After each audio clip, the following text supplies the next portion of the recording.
di Palu, pengantin malu, moga bahagia ke anak cucu.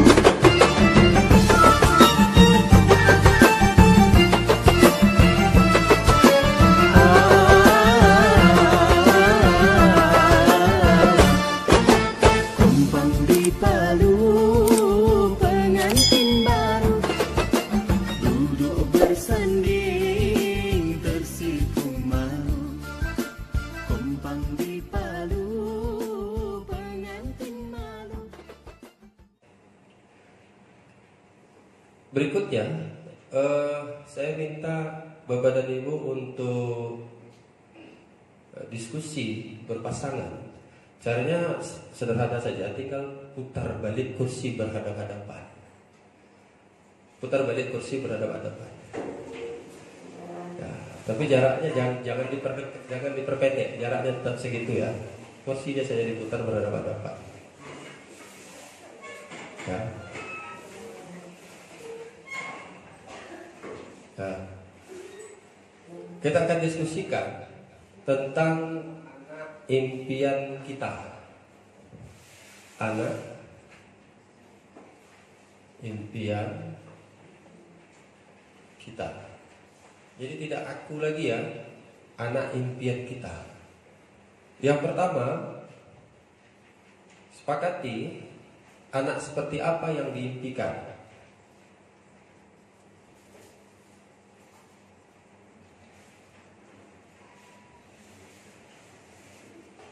Dalam 3 kriteria, secara fisik, secara mental, secara intelektual. Fisik, mental, intelektual. Seperti apa yang Bapak Ibu ingin diskusikan? Fisik, mental,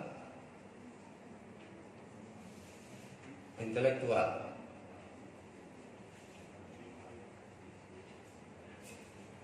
Ya. Secara fisik anak yang berkualitas itu seperti apa yang Bapak Ibu inginkan? Secara mental anak yang berkualitas seperti apa yang Bapak Ibu dambakan? Secara intelektual anak berkualitas seperti apa yang Bapak Ibu impikan? Itu yang pertama. Yang kedua, oleh karena tadi jumlahnya belum bisa disepakati karena masih sendiri-sendiri, maka saat ini Bapak Ibu berdiskusi berdua, berapa jumlah anaknya?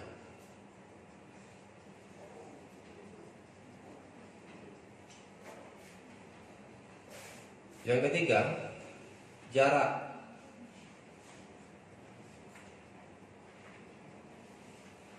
Yang keempat, profesi. Yang kelima, jika tidak dikaruniai anak.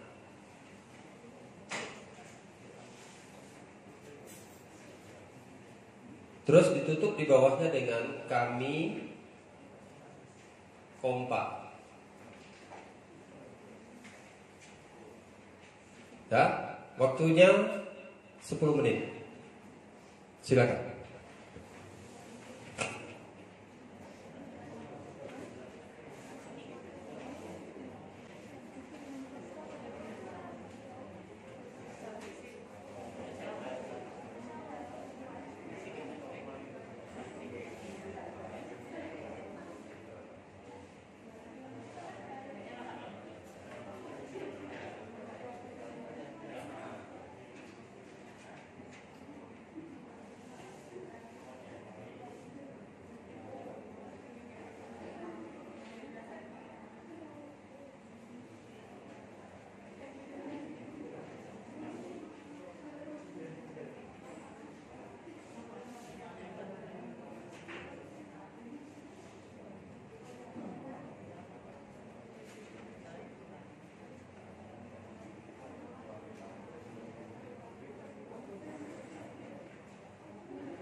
Baik, Bapak dan Ibu, sudah cukup ya.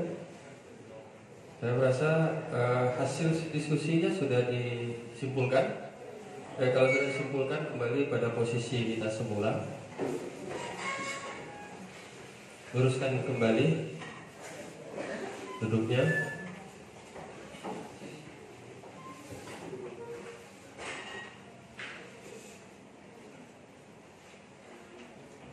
Kita minta satu pasang relawan untuk menyampaikan hasil yang sudah dia sepakati. Ada yang bisa jadi relawan? Ada? Ada Bapak dan Ibu, boleh siapa saja jadi relawan? Nyampaikan yang sudah disepakati. Anak impiannya seperti apa? Jumlahnya berapa? Jarak anaknya berapa tahun? Kalau profesinya seperti apa? Ada? Kalau tidak ada, kita siapkan untuk paksawan. Iya, tidak ada relawan, kita paksa Pak ya? Karena programnya harus jalan gitu. Kalau tidak ada, kita ambil dengan cara paksawan.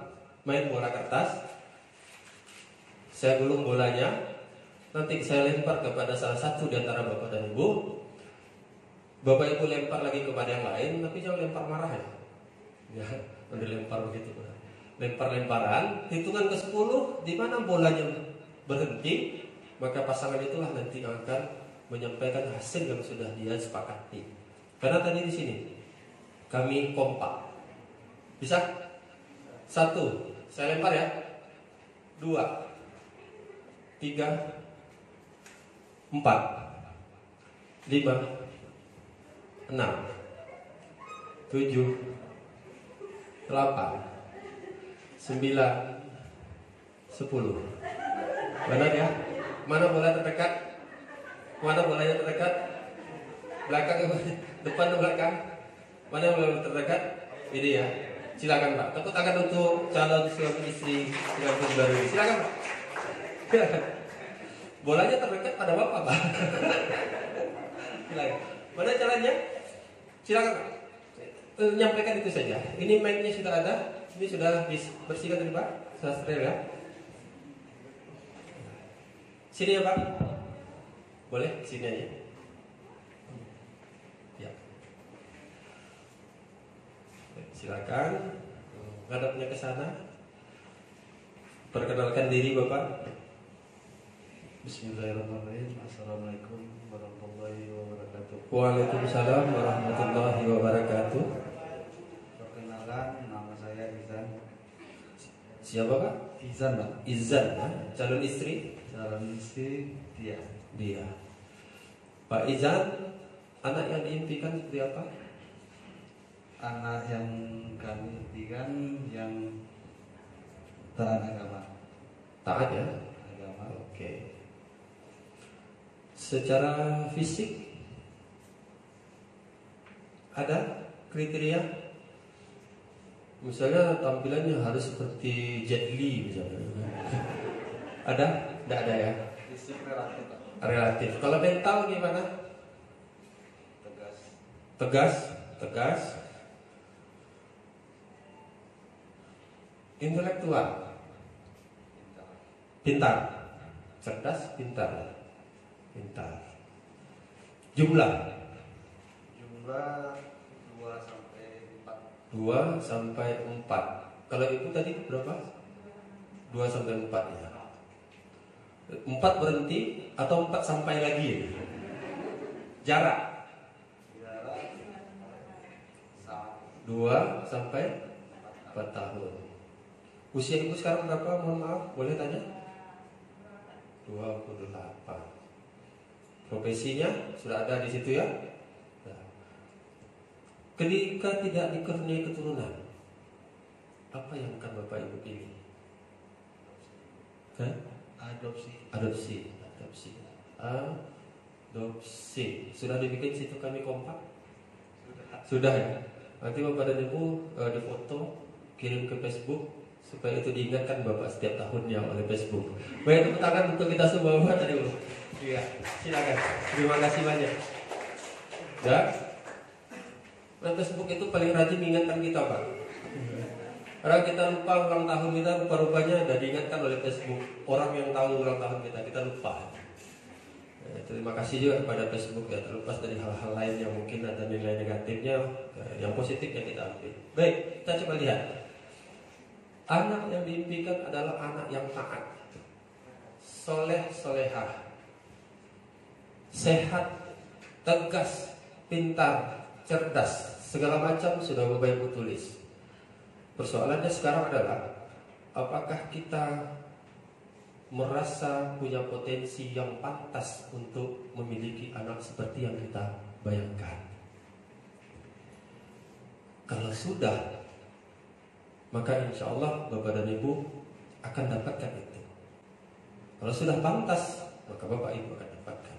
Kalau belum, maka mari kita memantaskan diri agar kita dapatkan itu.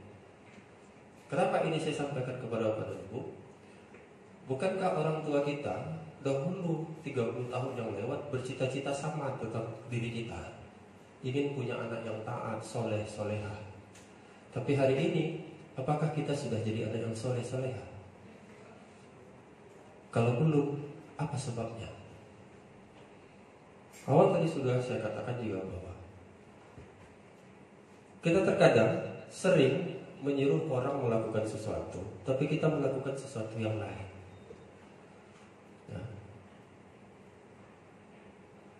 Kita ingin anak kita sehat, kuat, tapi kita merokok.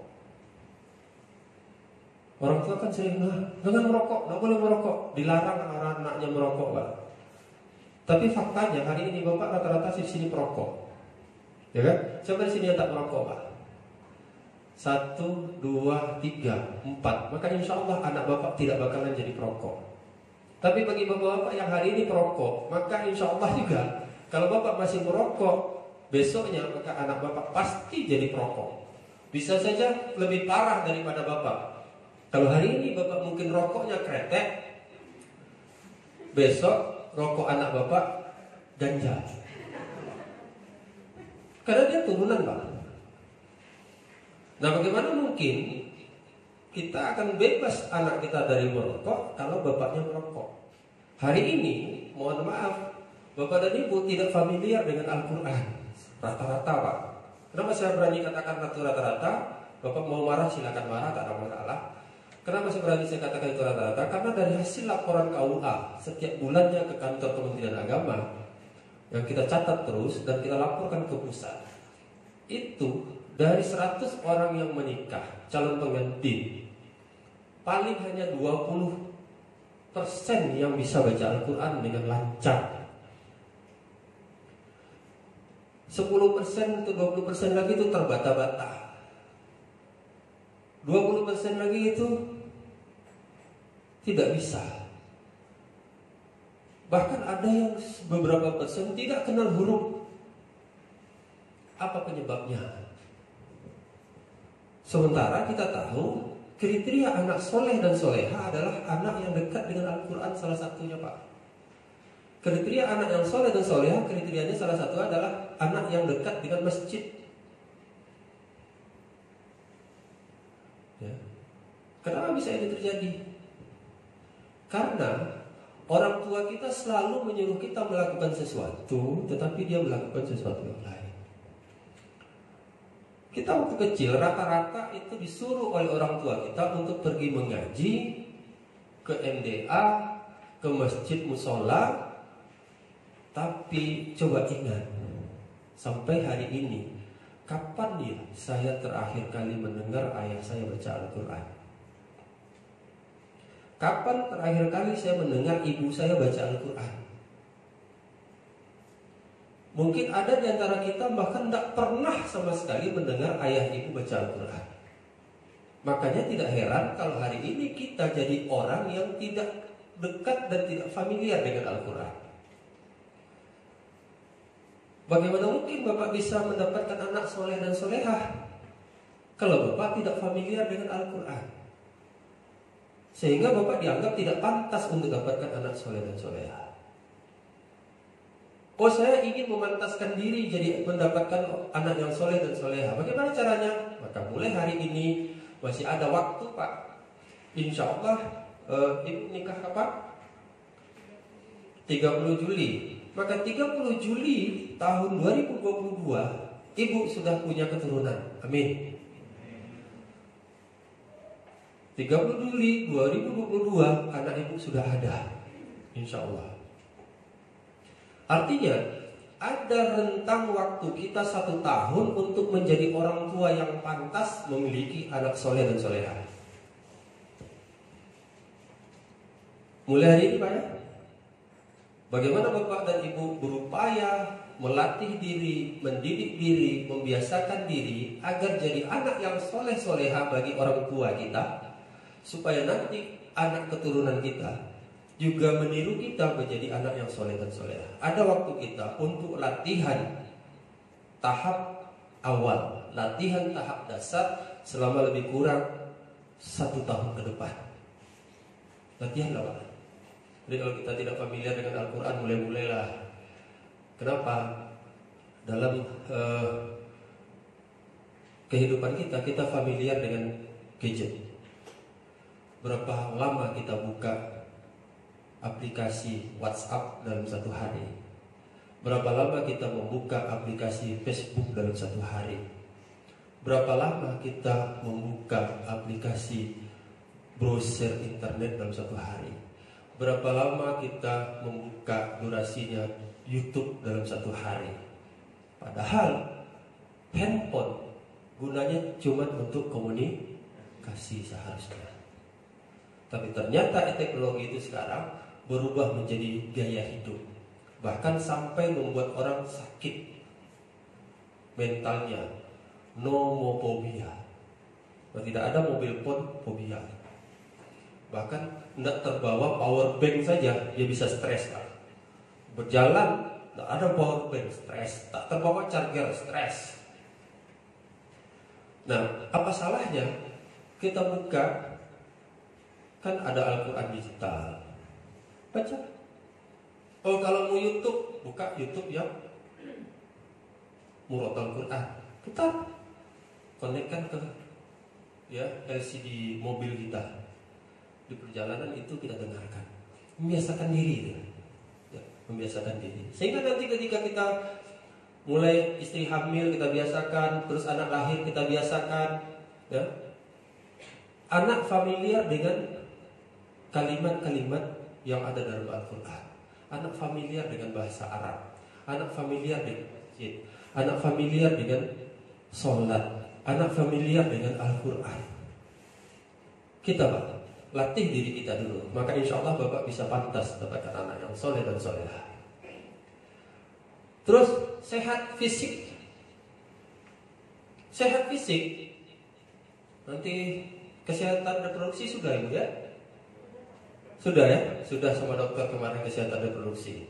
Bagaimana seorang ayah dan ibu menjaga kesehatan reproduksinya, menjaga bibit yang ada pada dirinya,